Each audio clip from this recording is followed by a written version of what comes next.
Hello guys, welcome to my YouTube channel. तो अब हम आए हैं पार्ट 3 में फाइनेंशियल मैनेजमेंट के।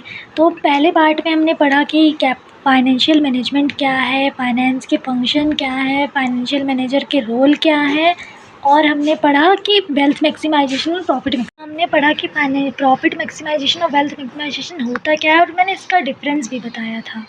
तो अब हम लोग पढ़ेंगे कि कैपिटल बजटिंग क्या है, कैपिटल बजटिंग टेक्निक्स क्या है। इसकी दो टेक्निक होती है, एक होता है डिस्काउंटेड कैश फ्लो क्राइटेरिया, एक होता है non discounted cash flow criteria.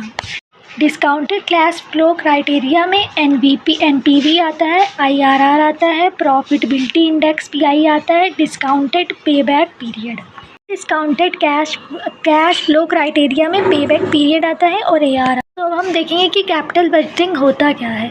तो investment decision, capital expenditure decision जो होता है वही कैपिटल बजटिंग होता है। It is the firm decision to invest in current fund most efficiently in the long term asset.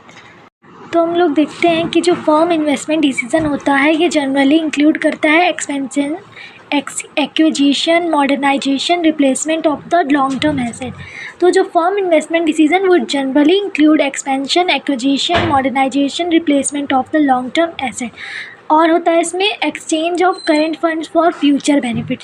आगे हमारे फ्यूचर के बेनिफिट के लिए जो करेंट फंड होता है उनको एक्सचेंज करते हैं वो। और the funds are invested in long term asset, और जो फंड लॉन्ग टर्म एसेट में इन्वेस्टेड किए जाते हैं वो। Future benefit will occur to the firm over a series of year, और जो इसके फ्यूचर के जो बेनिफिट होते हैं फर्म के वो सालों बाद आपको ही बेनिफिट देते हैं। तो टीबीएम क्या है? टीबीएम जो वो है time value of money.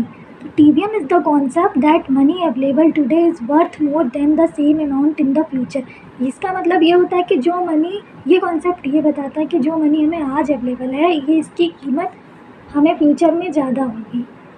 It is because you can use the money now to invest, earn interest or make purchases.